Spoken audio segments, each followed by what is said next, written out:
Muito bem, galera. Salve, salve, muito bom dia a todos e a todas. Sejam todos bem-vindos, então, à aula de História de hoje, beleza? Hoje é 19 de maio, olha só, o mês de maio parece estar passando rápido, né? Graças a Deus. Logo estaremos nos vendo novamente em nosso colégio, né? Depois de tudo isso passar. Mas enquanto não passa, a gente segue, então, estudando por aqui, né? E olha só, pessoal, hoje nós vamos terminar, então, de falar sobre Grécia, né? A aula passada foi Grécia Antiga, parte um e hoje, então, Grécia Antiga, parte 2, beleza? Vamos lá, então. E aí, para início de conversa, eu gosto de pegar, então, as questões onde houve menos acertos, né? Onde a gente percebe que houve mais dúvidas, para assim resolver, então, junto com vocês, e assim tirar as dúvidas que tenham existido. Bacana? E aí, uma das questões em que eu percebi um pouco de dificuldade foi a questão 7. Vamos lê-la, então. Enem e PPL 2019. Quando se trata da competência nas construções e nas artes, os atenienses acreditam que poucos sejam capazes de dar conselhos. Quando, ao contrário, se trata de uma deliberação política, toleram que qualquer um fale. De outro modo, não existiria a cidade. Beleza? Que é um texto do Norberto Bobbio, Cana. Deixa eu pegar aqui a canetinha. Pronto. Teoria Geral da Política. Ok. De acordo com o texto, a atuação política dos cidadãos atenienses, vamos colocar aqui, a atuação política dos cidadãos atenienses na antiguidade clássica tinha como característica fundamental o A. Então, olha só, galera, na aula passada nós começamos a falar de Grécia. E aí, o que nós falamos? Sobre a formação, né, do povo grego, falamos sobre a localização geográfica, falamos que os gregos, eles são uma civilização que não tiveram uma experiência de centralização política, né? E aí que eles estavam espalhados. Existiam cidades-estado gregas, tanto ali na Península Balcânica, nas ilhas do Mar Egeu, mas também na região do Oriente Próximo, região da Península Itálica, Península Balcânica, Península Ibérica, o norte da África. Então, os gregos estavam espalhados, né, ao longo de várias colônias ao longo do mar Mediterrâneo, e aí quando eles se espalham num processo que a gente chama, né, de diáspora grega, é quando eles formam, então, uma identidade, aí eles começam a se chamar de helenos, né, porque são da Hélade. E aí falando sobre os povos indo-europeus, falamos sobre a civilização creto-micênica, né, que vai ser a origem, né, dos gregos, e nós comentamos também sobre a formação dos gêneros e a formação das polis, e aí nós começamos a falar de Atenas, né, que é onde a gente vai continuar o assunto de hoje. Mas o que nós vimos a priori, né, que essas cidades-estado, elas se organizavam geralmente em termos ou democráticos, como Atenas, ou oligárquicos, como Esparta, que é o que a gente vai falar um pouquinho mais hoje. Porém, um pouco que a gente já falou, já dava para resolver essa questão. E aí, olha só, a atuação política dos cidadãos atenienses na antiguidade clássica tinha como característica fundamental o quê? A participação direta em fóruns decisórios, beleza? Era a alternativa no caso B. Então, veja, em Atenas, que é o que a gente vai falar mais hoje, né? Qual era a grande característica da cidadania? Era a possibilidade de participar, então, desses fóruns decisórios, que a gente vai chamar de eclésia, né? E aí o texto bem coloca, né, no campo das artes, da construção, isso não é para todo mundo, né? Para quem é artista, para quem é arquiteto, para quem estuda, tem toda uma formação. Porém, em termos de política, qualquer cidadão pode participar, né? E aí a participação política é o que, então, define o cidadão ateniense. Por isso, então, que era aí a alternativa B. Cana, tranquilos? Alguma dúvida, pessoal? Quem fez, né, estava em dúvida de outra alternativa ou tudo tranquilo, tudo certo? Comenta aí. Tá de boas? Nenhuma? Bacana, tudo certo. Beleza, galera? Então vamos adiante. Questão assim bem simples, né? Vamos aqui, cadê? Outra questão, né, que eu percebi um pouquinho de dúvida, na primeira, certo? Aí temos um texto. Leia o texto abaixo, que apresenta um trecho do discurso fúnebre de Péricles, citado pelo historiador Tucídides. A nossa Constituição, vou colocar, a nossa Constituição não imita as leis dos estados vizinhos. Em vez disso, somos mais um modelo, opa, olha aí que a gente estava falando, lembra que a gente falou, né, ainda agora? Atenas era um modelo democrático, enquanto Esparta era um modelo mais oligárquico. E aqui estamos falando de Atenas. Então, somos mais um modelo para os outros do que imitadores. O governo favorece a maioria, em vez de poucos, por isso é chamado de democracia. Se consultarmos a lei, veremos que ela garante justiça igual para todos em suas diferenças particulares. Quanto à condição social, o avanço na vida pública depende da reputação de capacidade. As questões de classe não têm permissão de interferir no mérito, tampouco a pobreza constitui um empecilho. Se um homem está apto a servir ao Estado, não será tolhido pela simplicidade da sua condição. E aí, olha só, pessoal, lembra que a gente chegou a comentar na aula passada que a gente tem, às vezes, uma visão um pouco romântica, né, de Atenas, porque a gente vê um discurso desse e pensa que Atenas era tudo mil maravilhas, né? E é importante diferenciar o seguinte: entre os cidadãos, a gente vai falar mais hoje, né?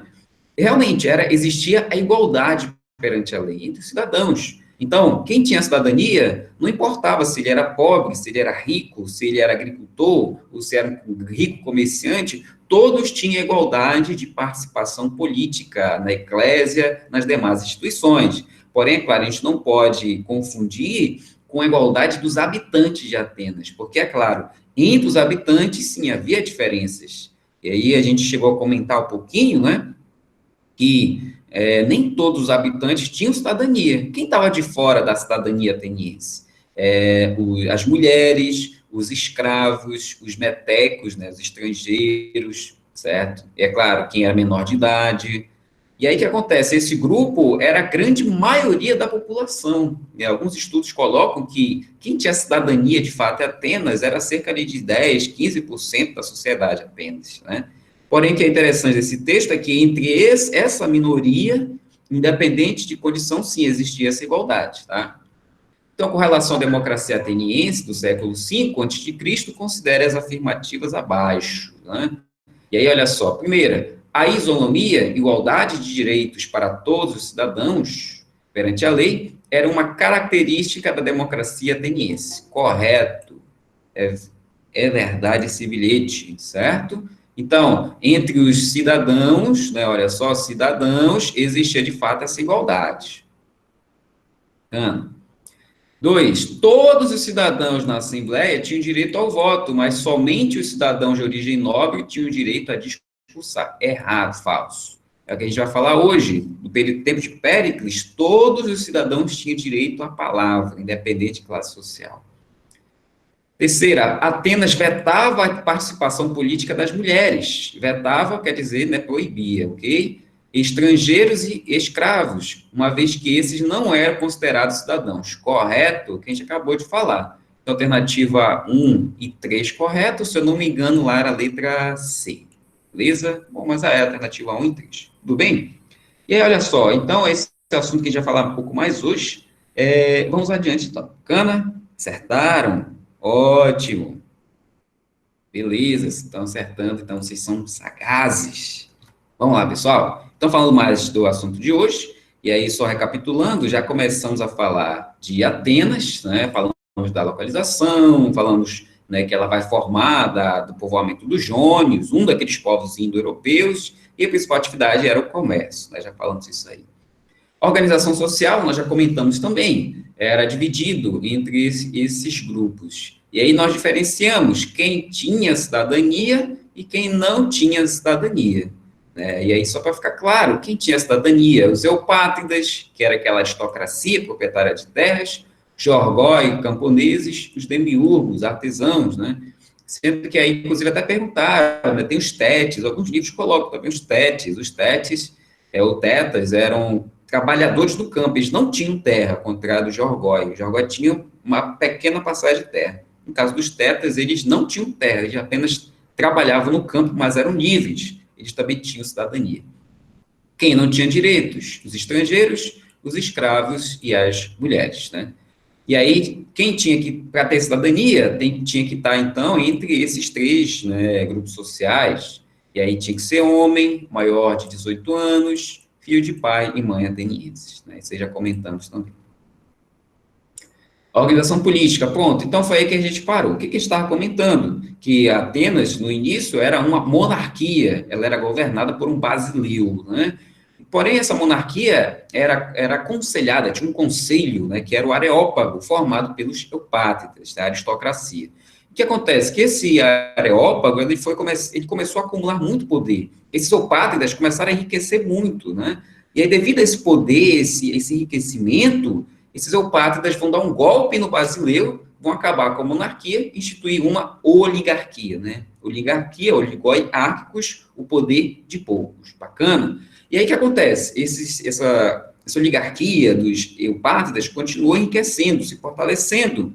E daí, à medida que esses Eupátridas se enriqueciam, quem ia perdendo o poder e riqueza era o restante da população pobre. Porque essa população pobre, ela estava empobrecendo, ela contraía dívidas, e como não conseguia pagar suas dívidas, elas começavam a se tornar escravos por dívidas. De quem? Dos Eupátridas. E aí que a gente comentou que começa uma relação de tensão social, porque a gente tem, então, uma grande quantidade de escravos, e escravos atenienses, não escravos estrangeiros. Então, o fato desses escravos serem atenienses, que estão perdendo, então, sua liberdade, vai começar a gerar tensão social. E para barrar essa tensão, vem quem? Os legisladores, os reformadores.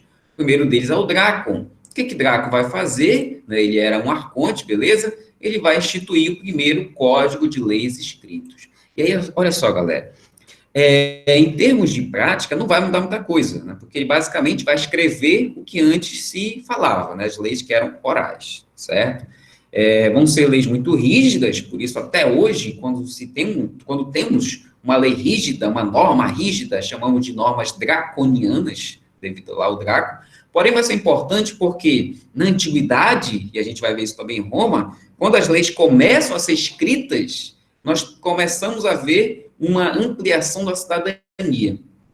Por que é importante que as leis sejam escritas? Porque antes as leis eram orais, só quem conhecia as leis eram os eupátridas, e aí, devido a isso, eles também manipulavam muitas vezes essas leis para se beneficiar, uma vez que o restante da população não tinha acesso, conhecimento a essas leis.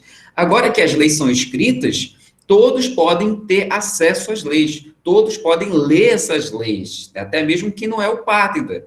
Isso vai garantir, por exemplo, uma aplicação mais correta da justiça, né? Então, quando alguém que não é eupátrida, alguém, por exemplo, que seja um georgói, por exemplo, né, tem poucas terras, quando ele se sentir lesado, ele pode recorrer à justiça e falar, olha, aqui está escrito isso, então eu quero que isso se cumpra.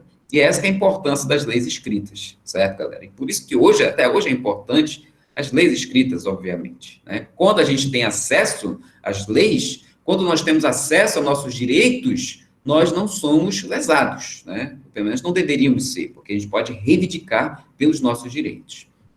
E aí, olha só, passou o Drácon, como a gente falou, todos têm acesso à lei, beleza. Porém, essa tensão social continua existindo, porque esses escravos por dívidas continuam aumentando em proporção, em quantidade. É aí que aparece quem? O Solon. Bacana? Vamos falar do Solon. Solon foi outro legislador. O que Solon vai fazer? Vai abolir a escravidão por dívidas. Beleza, galera? Olha só, fim da escravidão por dívidas. Pessoal, além da escravidão por dívidas, qual era a outra forma de se tornar escravo na antiguidade grega? Escreve para mim no chat. Era só escravidão por dívida ou tinha outra forma? E aí? Sendo filhos de escravos e através também do quê? Qual a outra forma? Além do filho? Filhos de escravos e por... escreve aí. Ih, rapaz, já esqueceu? Ler a apostila? Vai, fala aí, João.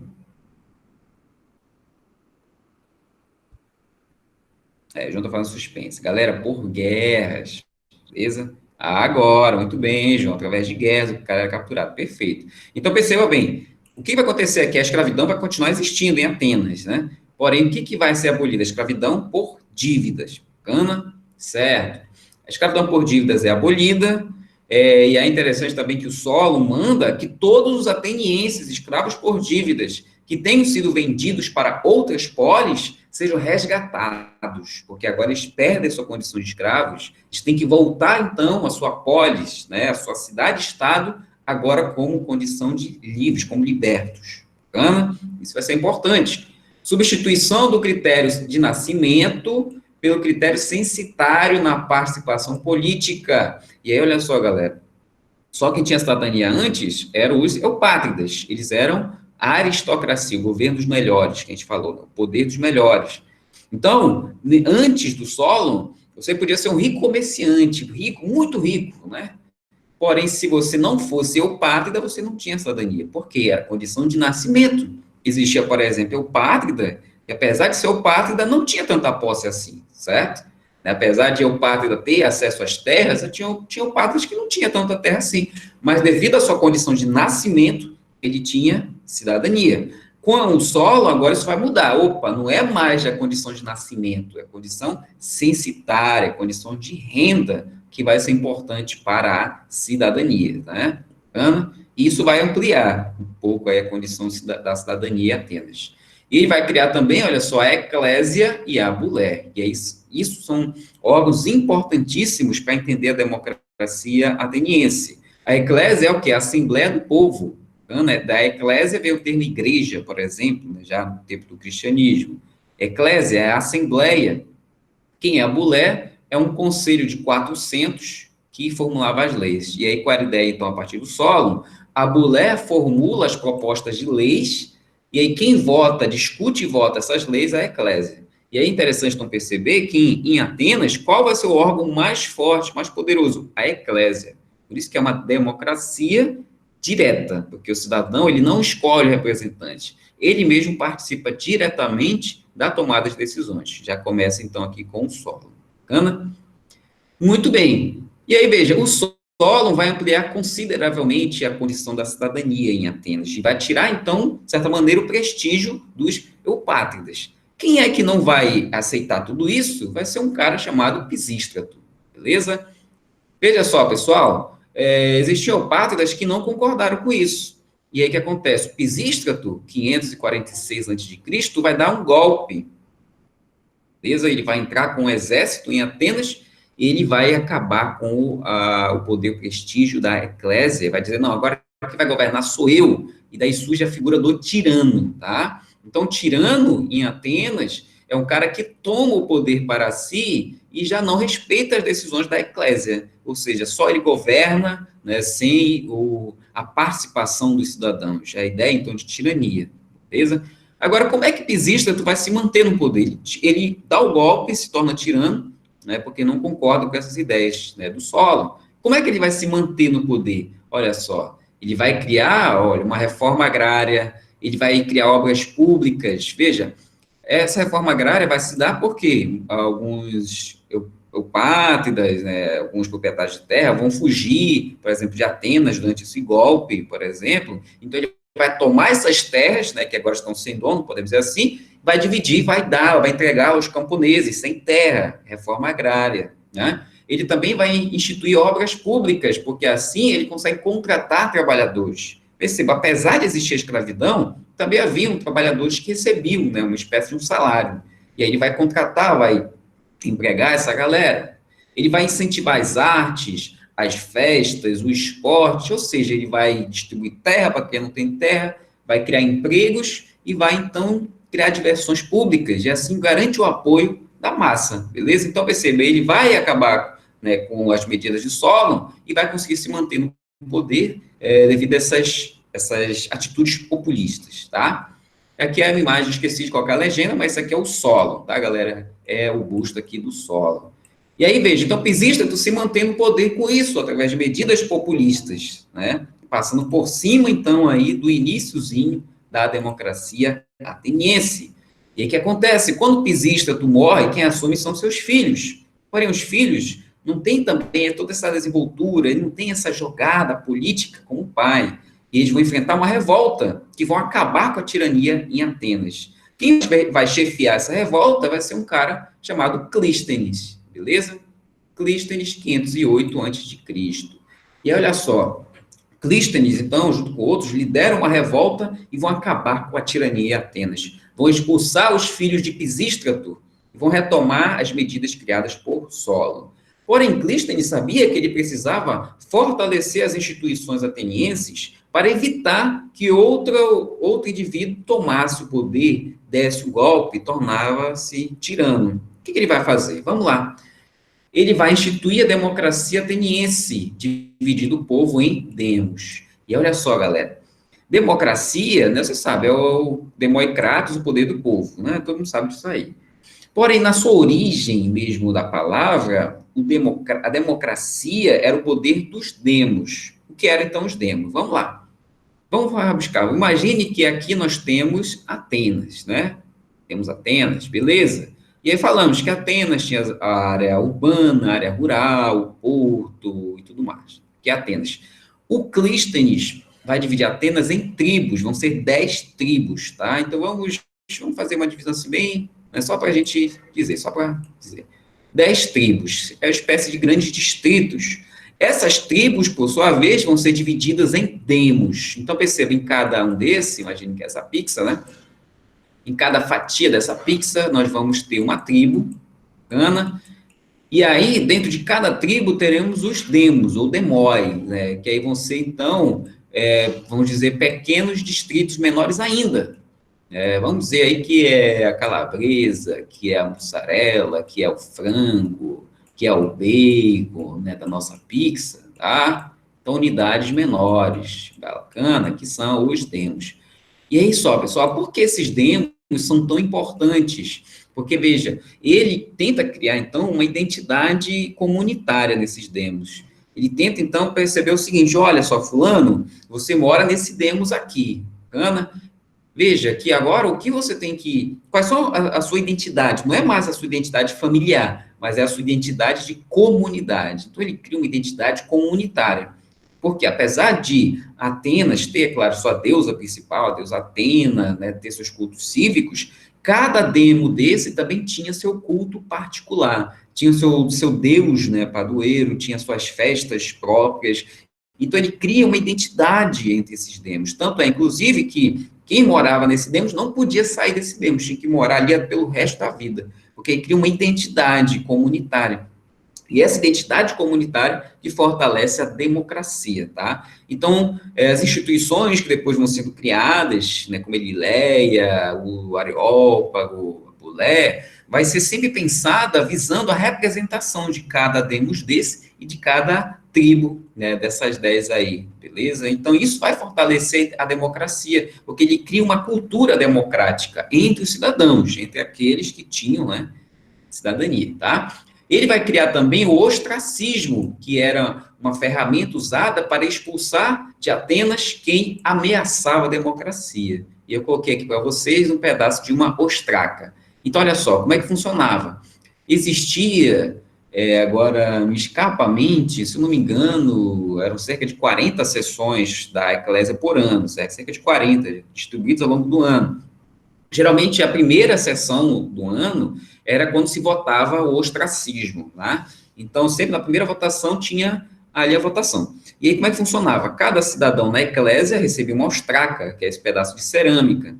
E aí, cada cidadão pensava, será que fulano, ele quer se tornar um tirano? Ele está ameaçando a democracia? Se ele achava, ele escrevia o nome desse cidadão, né, na ostraca.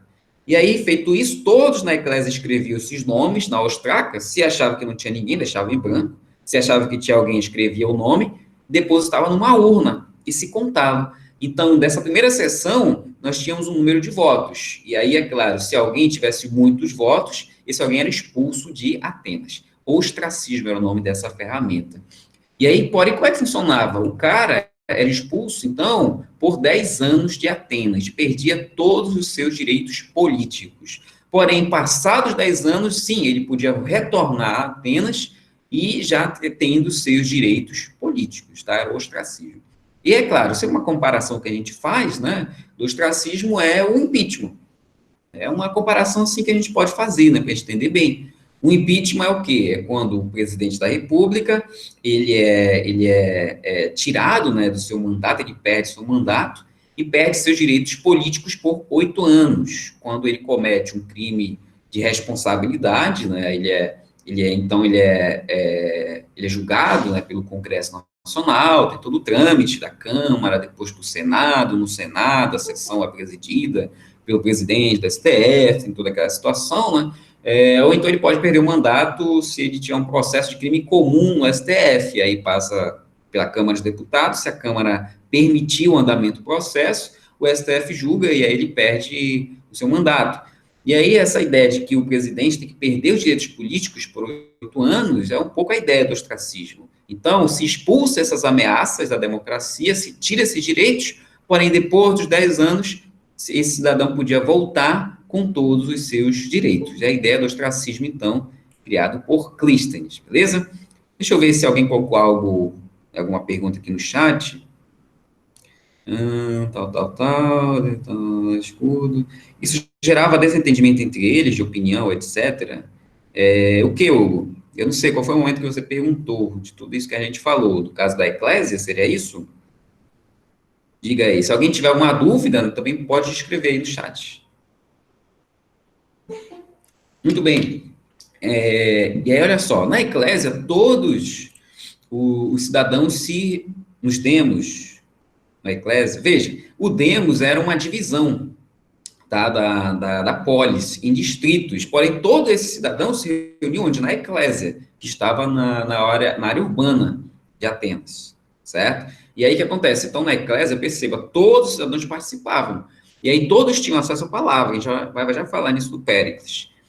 Qualquer pessoa podia ir lá discursar, e aí, numa lei ou numa medida, por exemplo, se houvesse desentendimento, havia ali a votação, e aí ganhava quem tivesse mais votos, certo? Então, perceba que o desentendimento, a discussão, de certa maneira, era uma característica, porque se há liberdade de expressão, existe discussão, existe desentendimento, né? Porém, isso deve levar a um entendimento, era o que a Eclésia fazia. Então, pegava essas ideias, né? Havia ali o discurso, ali os oradores, e aí se chegava a um consenso através de uma votação.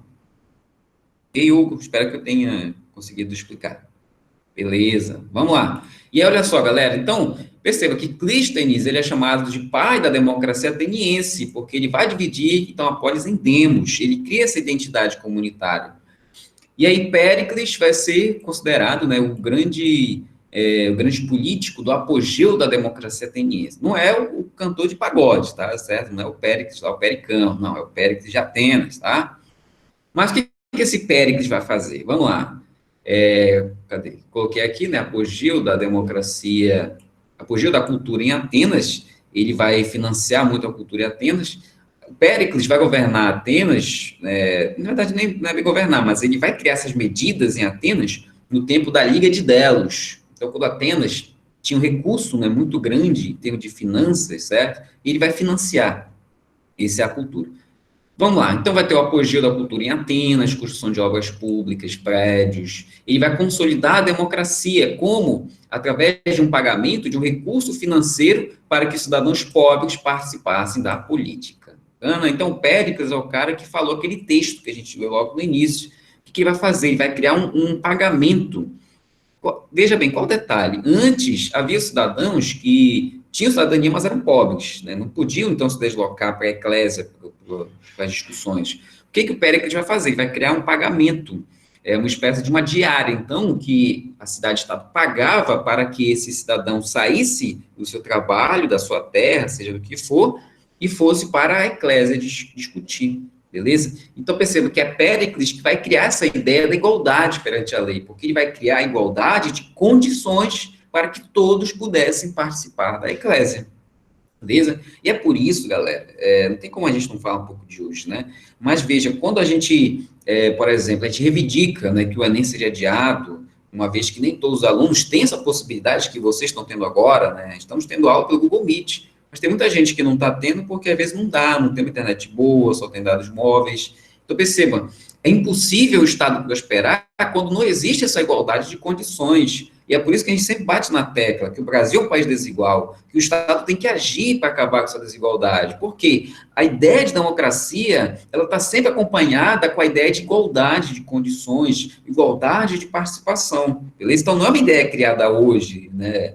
Mas é uma ideia que já vem desde a democracia ateniense. E é por isso que Péricles vai criar essas medidas, para que até o cidadão mais pobre que fosse, pudesse largar, por exemplo, a sua terra, se ele não tivesse escravos, por exemplo, e pudesse participar das reuniões da eclésia. Tá ok?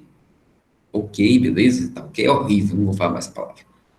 E aí é Péricles que cria, então, esses termos: isonomia, isegoria, isocracia e democracia direta. Vamos lá falar, então, deles, e a gente fecha a democracia ateniense. Isonomia é igualdade perante a lei, tá, galera? Falou isonomia, igualdade perante a lei. É claro, de quem? Dos cidadãos, tá? Perceba que isso é sempre entre cidadãos. Isegoria é a igualdade de acesso à palavra, e aí tem muito a ver com a questão que a gente fez no início da aula. Todos os cidadãos tinham acesso à palavra na eclésia, independente de classe social. Então, até o Jorgói, até o Tétis, né, que tivesse cidadania, poderia discursar, poderia usar a palavra na eclésia. Então, todos os cidadãos podiam usar a palavra. E a isocracia é a igualdade de participação política. E a gente vai para esse gráficozinho, se você não puder, não estiver lendo bacana, depois, esses slides já estão lá no Google Sala de Aula, você pode baixar, ampliar, tá? É um pouco a distribuição política em Atenas. Então, olha só, o órgão principal mais poderoso é a eclésia. Todos os cidadãos participam da eclésia. E aí, quais são as outras instituições? Nós tínhamos, por exemplo, a Ilieia, o Tribunal Popular. E aí, cerca de 6 mil cidadãos, né, eram escolhidos para participar do tribunal, da aplicação da justiça. Como é que se escolhia? Através do sorteio, tá? Da mesma maneira, nós tínhamos, olha só, a Bulé, o Conselho dos 500, né, ampliou para 500 depois, era quem formulava as leis que depois eram discutidas e votadas na eclésia. Quem podia participar? Qualquer cidadão, através do sorteio. Aí, os magistrados são quem? Digamos, funcionários públicos, podemos dizer assim. Quem eram? Tínhamos os 10 arcontes, e os arcontes eram aqueles que organizavam as festas cívicas, festas religiosas, por exemplo, era o número 10 de 10, tá? Uma vez que eles eram escolhidos, né, sorteados nas tribos, e aí vem aquela ideia das tribos, eram 10 tribos. Cada tribo sorteava um participante fazer parte do Areópago, tá? E aqui os 50 estratégos, esses aqui eram escolhidos pela eleição, bacana. Os estratégos eram aqueles responsáveis, né, pela questão militar, da organização do exército, por exemplo, ok? Era o número de 50, e aí cada tribo escolhia 5, né, através da eleição, e fazia parte lá dos estratégos. E aqui é importante perceber, então, que qualquer indivíduo, qualquer cidadão, melhor dizendo, podia participar de qualquer instituição dessa, uma vez que umas eram feitas, eram escolhidas pelo sorteio, outras pelo voto, mas qualquer cidadão podia. Isso é a ideia de isocracia, tá? E aí, né, fechando aqui, a democracia direta, porque os cidadãos escolhiam, eles participavam diretamente da eclésia. Então, eles não escolhiam representantes, como é hoje a democracia indireta representativa. Naquele tempo, a democracia era direta. Então, os cidadãos participavam diretamente da tomada de decisões. E aqui é um gráfico só para a gente entender, né? A sociedade ateniense, perceba, cerca que estão aqui, né, de mais ou menos 10, 15% apenas tinham cidadania. E é importante então ter isso em mente, porque o restante, veja, ou eram metecos estrangeiros que não tinham cidadania, ou eram escravos e, logicamente, não tinham cidadania, ou eram, né, aí os menores de idade, ou eram mulheres que também não tinham cidadania. Então, é importante também perceber que essas características só se aplicavam a esse pequeno grupo, tá? E aí, é claro, professor, se eles são minoria, por que a democracia? Porque todos os cidadãos têm direitos, né? Tem direito político, têm acesso à política e têm igualdade de participação. É a ideia de democracia na antiguidade. E é interessante falar, inclusive, né, que essa democracia também só existiu porque existiu o que? A escravidão, né? Então, a escravidão ela é vista como um ponto fundamental para a existência da democracia, porque quando se deixava alguém trabalhando por si, né, um escravo, havia possibilidade de se participar da democracia. Por isso que em Atenas se valorizava muito o ócio, ou seja, o não trabalhar. Porque se você não trabalha, você tem alguém para trabalhar para você, você pode se dedicar à filosofia, à política, às artes. Tá? Então, era uma sociedade, apesar de democrática, onde havia muita exclusão social, né, logicamente, as mulheres não tinham cidadania, não tinham uma série de direitos. Bacana, então isso é importante também para a gente não romantizar, né? Pensar que tudo era mil maravilhas, não é. Deixa eu ver, se alguém fez alguma pergunta. Não, só besteira aqui, né? E o que é isegoria? A isegoria é o acesso à palavra na Assembleia, tá? Isegoria, acesso à palavra. Todos os cidadãos tinham direito a discursar na Assembleia. Prontos. Muito bem, galera. Então vamos lá. Falamos de Atenas, certo? Vamos lá para Esparta. E é importante ver Esparta justamente para a gente entender essas diferenças e perceber por que Atenas era tão especial também, né?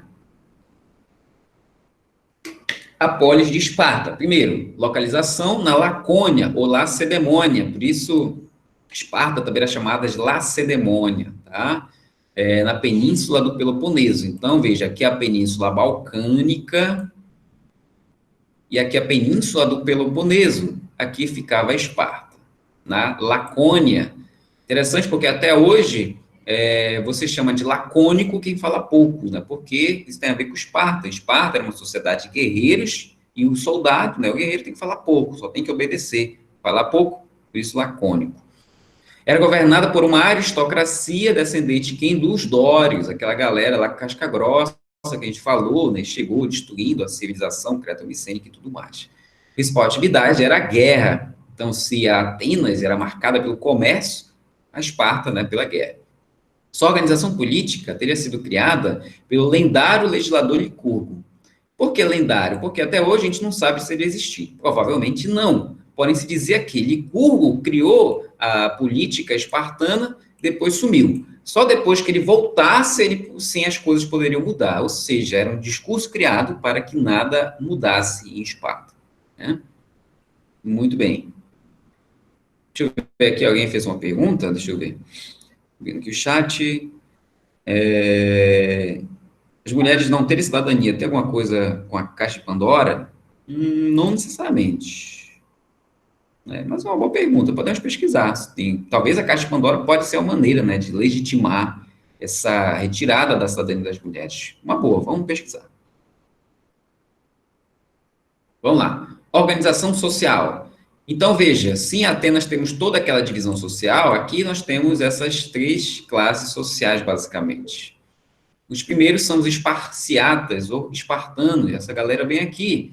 Eles eram descendentes dos dórios, ou seja, a aristocracia, viviam em preparação para a guerra e tinham plenos direitos. Perceba, então, nessa pirâmide, só quem tinha cidadania são esses aqui, os espartanos, tá? Os demais não tinham direitos, não tinham cidadania. Os periecos eram descendentes dos aqueus, era outro povo indo-europeu. Eram livres, porém não tinham cidadania.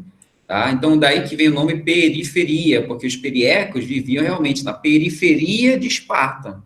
E aí, como os espartanos só se dedicavam à guerra, né, o que os periecos faziam? Eles eram comerciantes, eram artesãos. Quando havia guerras, eles também eram convocados para o conflito, mesmo sem ter preparo militar. E aí que é importante saber, não tinham cidadania, porém eram livres. O último grupo eram os ilotas, que era o grosso da sociedade, tá ok? Quem eram os ilotas? Descendentes dos messênios. Os messênios são outro povo indo-europeu. Acredita-se que os messênios não tenham aceitado a dominação dória, por isso eles se tornaram escravos, descendentes dos aqueus que aceitaram a dominação, por isso mantiveram a sua liberdade.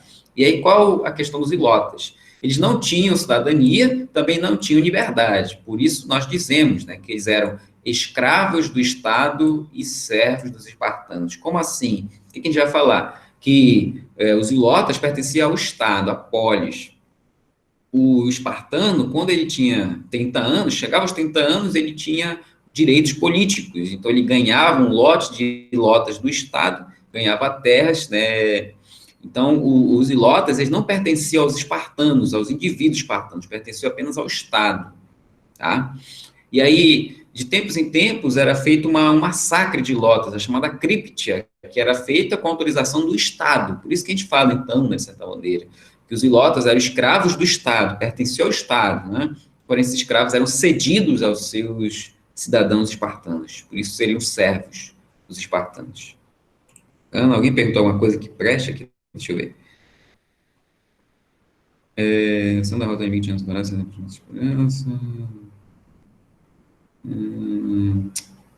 Fala sério, pessoal. Vamos lá. Vamos usar o chat para coisas úteis, tá? Senão a gente perde tempo aqui parando a aula. Organização política espartana. Vamos lá. Primeiramente, em Esparta também pouquíssimos tinham cidadania. Porém, a gente pode dizer que em Esparta, uma proporção ainda menor tinha cidadania, certo? E dessa galera, a gente pode dividir, né, que acho que temos cerca de 15%, que eram os espartanos e seus familiares. Só 5% aproximadamente eram os espartanos adultos que tinham cidadania. Essa outra parcela aqui era quem? A família dos espartanos. Então, eram as esposas, eram os filhos, os espartanos menores de 30 anos, toda essa galera não tinha cidadania, ok? E aqui, esse grosso são os ilotas e os periecos, que os ilotas que não tinham liberdade da cidadania, os periecos que eram livres, porém não tinham cidadania. E aí percebam, agora, por que nós chamamos de oligarquia para Esparta? Porque, mesmo desses cerca de 5% que tinham cidadania, nem todos tinham poder de fato. Então, até mesmo entre os espartanos existia uma desigualdade. É o que a gente vai falar agora.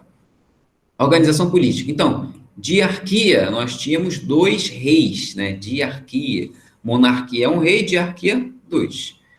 Esses reis tinham funções administrativas e militares e religiosas. Então, deles, um administrava Esparta, né, e chefiava o exército, o outro tinha função religiosa, certo? Jerúsia, olha só, Jerúsia, galera, é a instituição que mais tinha poder em Esparta.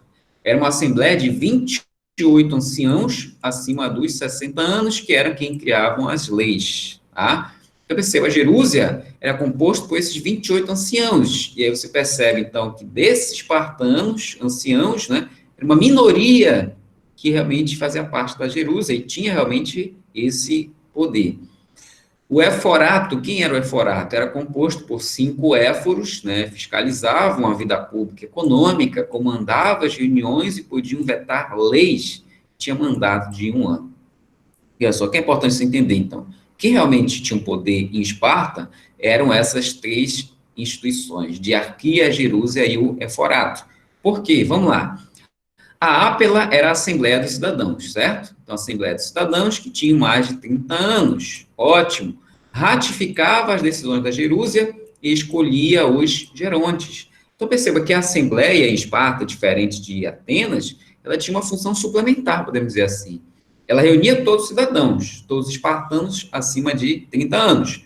Porém, ela apenas ratificava, então ela só concordava com o que a Jerúsia decidia.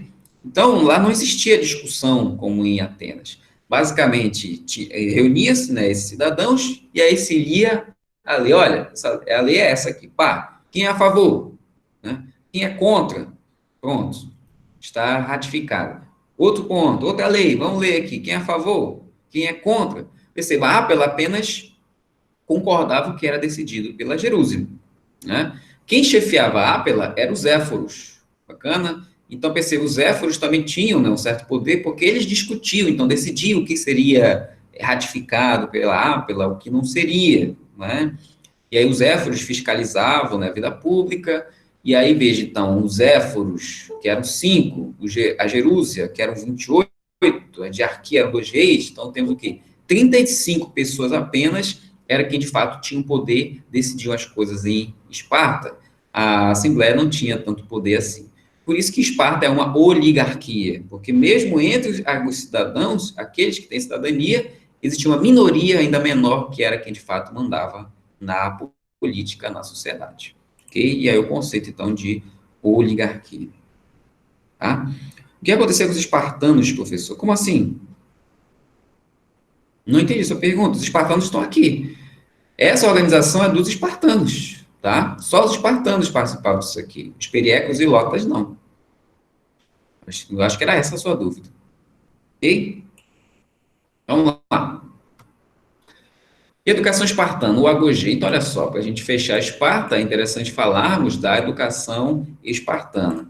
E é interessante, nos dias atuais, bom, Esparta hoje são apenas ruínas, não existe mais. Diferente de Atenas, a gente tem a cidade de Atenas, tem a Acrópole e tem a cidade.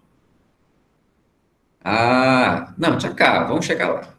E agora entendi a pergunta. Vamos chegar lá, vamos chegar lá.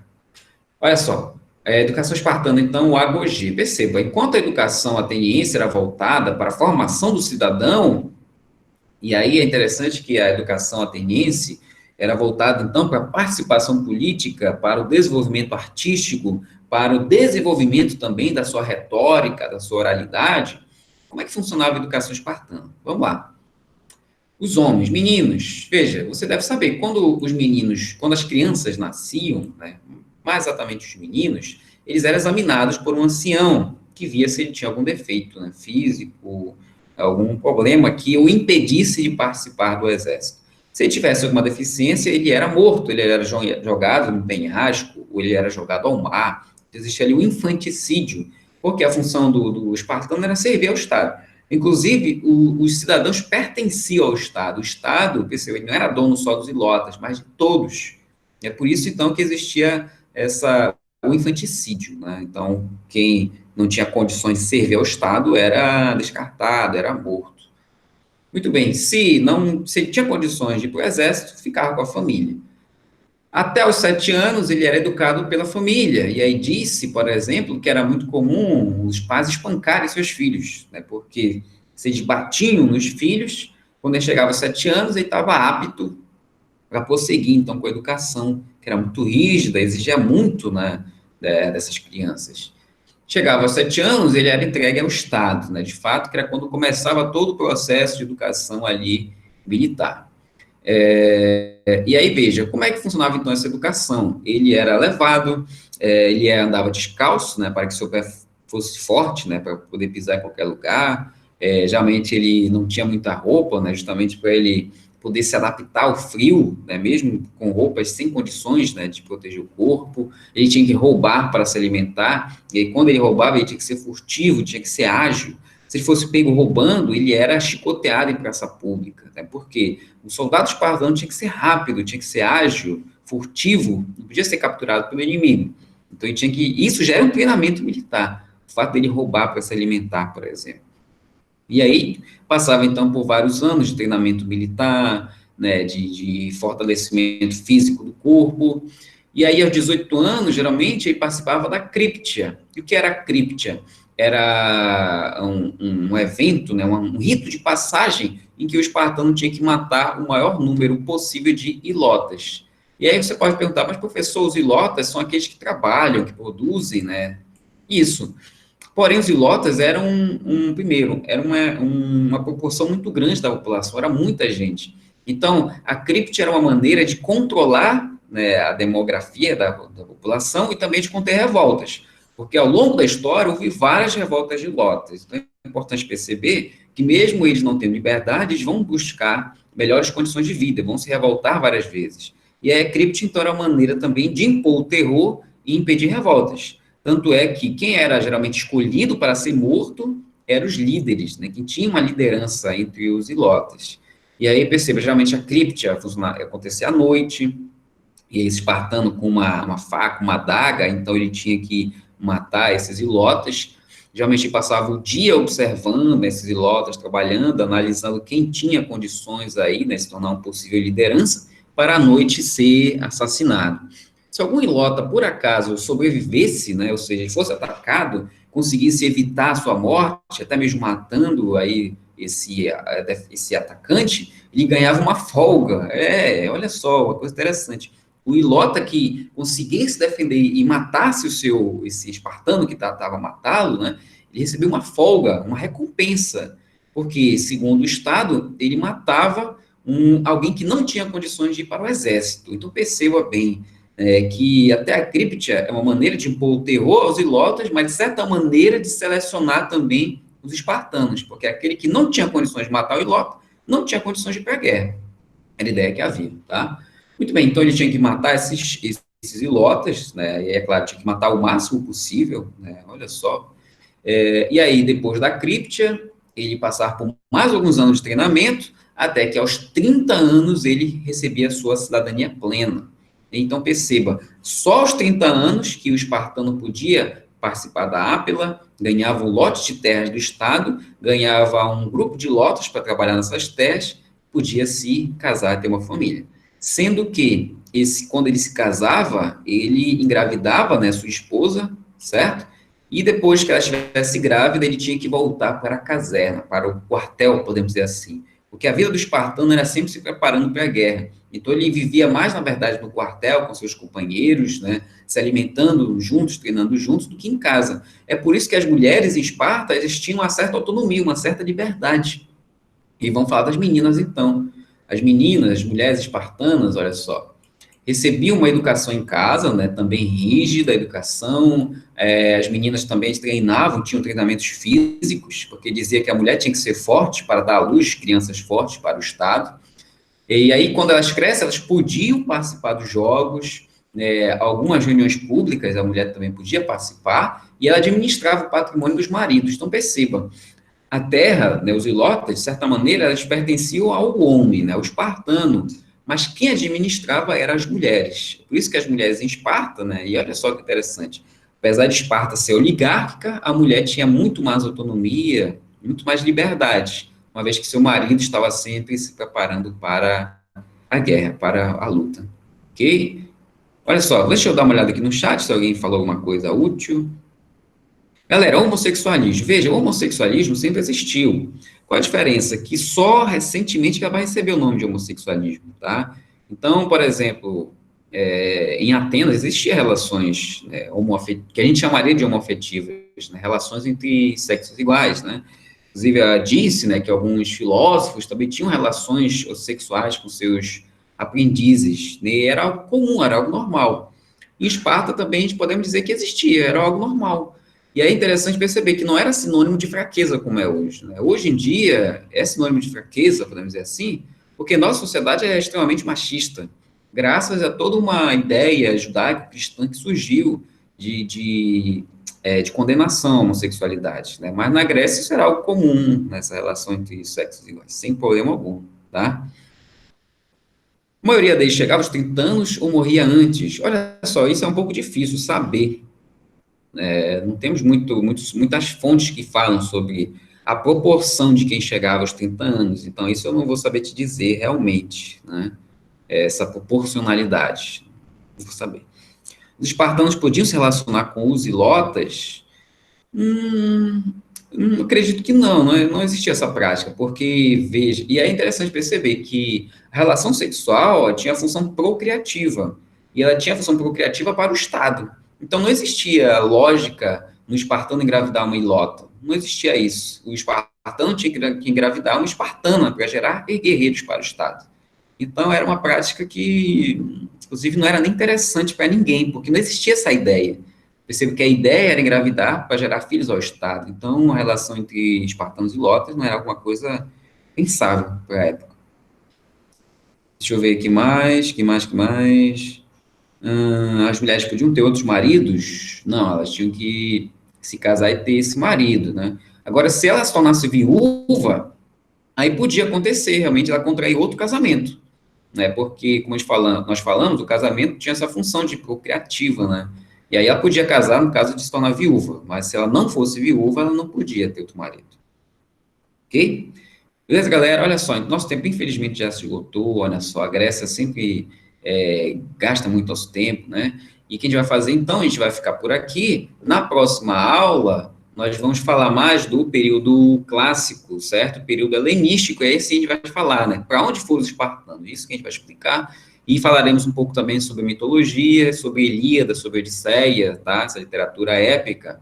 Lembrando que esse material já está no Google Classroom, bem como atividade, tá? Faça o exercício, ok? Vejo lá se tem dúvidas, e aí a gente se vê, né, na próxima semana, se Deus quiser, tá, galera? Muito obrigado pela participação, pela presença de todos. Ana, valeu mesmo, muito obrigado, galera.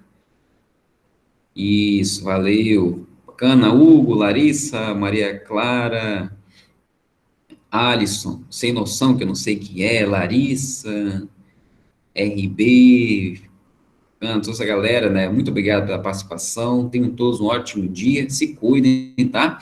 E a gente se vê aí na próxima aula. Qualquer coisa aí, só mandar mensagem lá no grupo ou no privado, tá? Beleza, galera? Muito bom, valeu. Vocês ficam com o professor Nicásio. Próxima aula falaremos lá dos presentes, tá? Valeu, galera. Tchau, se cuidem. Falou!